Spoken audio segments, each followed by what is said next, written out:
going to be Colin Ryan. And Colin is a speaker on money psychology. Just file that away in your head. He's the author of Epic Tiny Victories, a hopeful story about mental health. He's very proud of his Airbnb guest reviews, which he feels are the most honest assessment of one's character. He lives in Durham with his wife Lindsay and their dog Enzo. So give it up for Colin.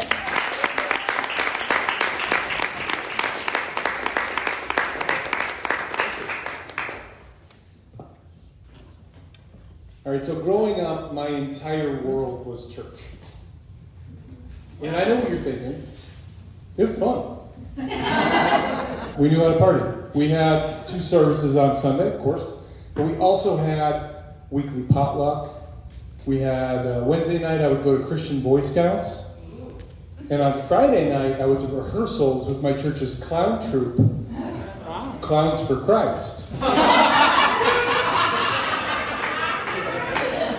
That's the right reaction, yeah.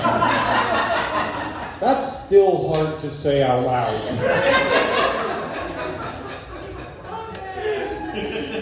I felt judgment in your laugh, and so I just feel like flexing a little and saying that we absolutely crushed on the nursing home circuit. I don't know if that changes your perspective. So it was fun. I mean, honestly, I had a great time growing up in church. The theology and the teaching was not as fun. We were, just obsessed with sin and warning. And, I downloaded a very clear message that at my core, there was something about me that was not acceptable. And so there really wasn't anything you could do to overcome that. You could only just try to be as devout as possible. And I was so dedicated. Every morning I got up and I read my Bible, I memorized verses, prayed. I wore a "What Would Jesus Do" bracelet to my public school. I made myself listen to only contemporary Christian music. I must have been insufferable. Speaking of reactions, I told that at a show recently, and when I said listen to Christian music only, someone went, oh. And that's kind of how I felt, because it was the 90s. It was a terrible time to try to listen to only Christian music. I mean, it was very stressful. I'll describe it this way. I tried so hard not to love Nirvana, while trying so hard to look like I was in Nirvana. Right? It was intense. And I remember I had this stereo in my basement with a binder of approved Christian CDs. And one day, I reached over and I hit the button you're not supposed to hit. The button that says radio.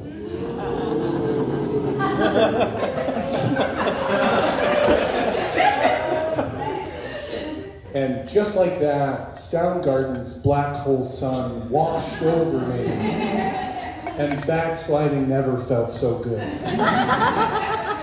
So I continued to secretly listen to secular music for a few months until I was overcome with guilt. I felt so ashamed.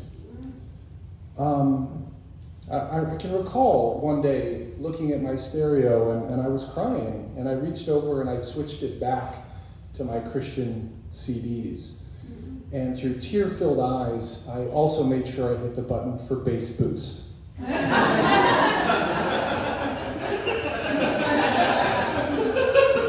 I'm with my people. Thank you for allowing me that.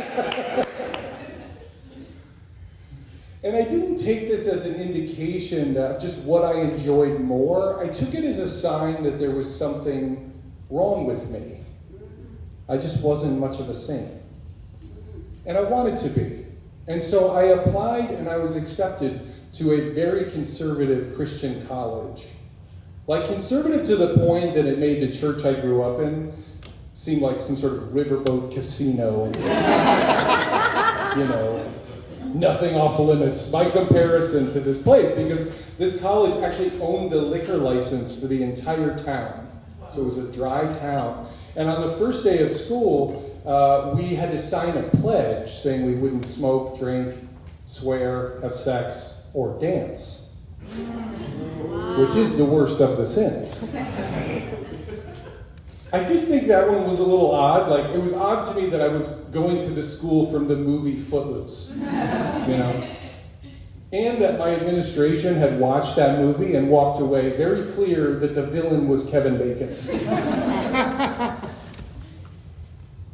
Now, one of the ways that, it really was its own little world. I mean, we were sort of like in this other reality. And part of the protection that they promised our parents was this impenetrable internet firewall that would block all inappropriate content.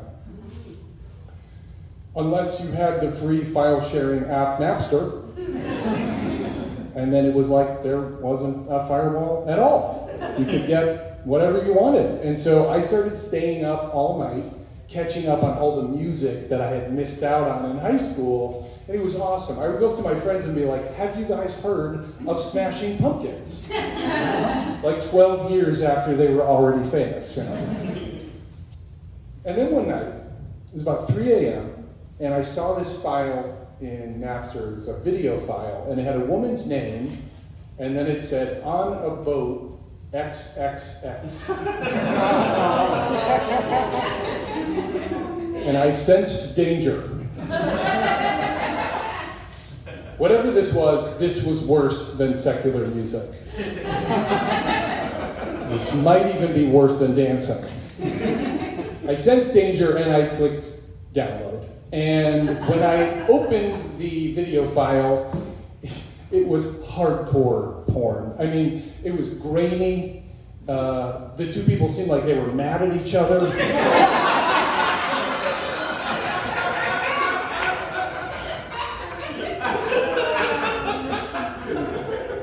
And no one was steering the boat.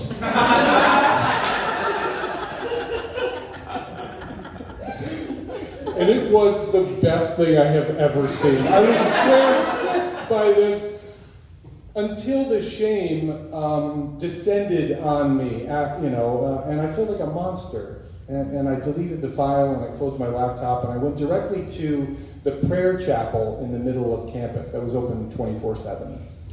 There was this little dark room and this little backlit cross, and I sat in there all alone, and I cried. I asked God to forgive me. I had a journal, and I wrote every vicious, cruel thought about myself I could think of. And I never came to my own defense. And eventually I got up and I went back to my life as a student, only now I was one with a terrible secret. And I promised God that I would never look at porn again. I looked at porn again. Like right away.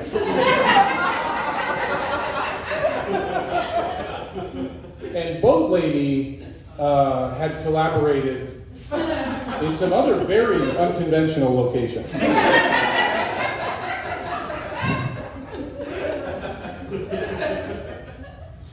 And for years afterward, that night in the prayer chapel, it proved to be a memory that was unforgettable. Until I realized that it was also inevitable. Because when I looked back at my upbringing in church, I had been told hundreds of times not to be ashamed of the gospel. And not once did someone tell me not to be ashamed of myself. And so I started to look at the gap between who I was supposed to be and who I was a little differently. I started coming to my own defense. I stopped reaching for self-loathing and I started reaching for self-acceptance as I experienced some other common and yet previously forbidden milestones, like when I lost my virginity or when I moved to Vermont and I went to my first yoga retreat. and I engaged in the sin of quiet public stretching. And I was kind to myself when I finally stopped going to church entirely. I stopped waiting for something else to save me. I saved myself instead.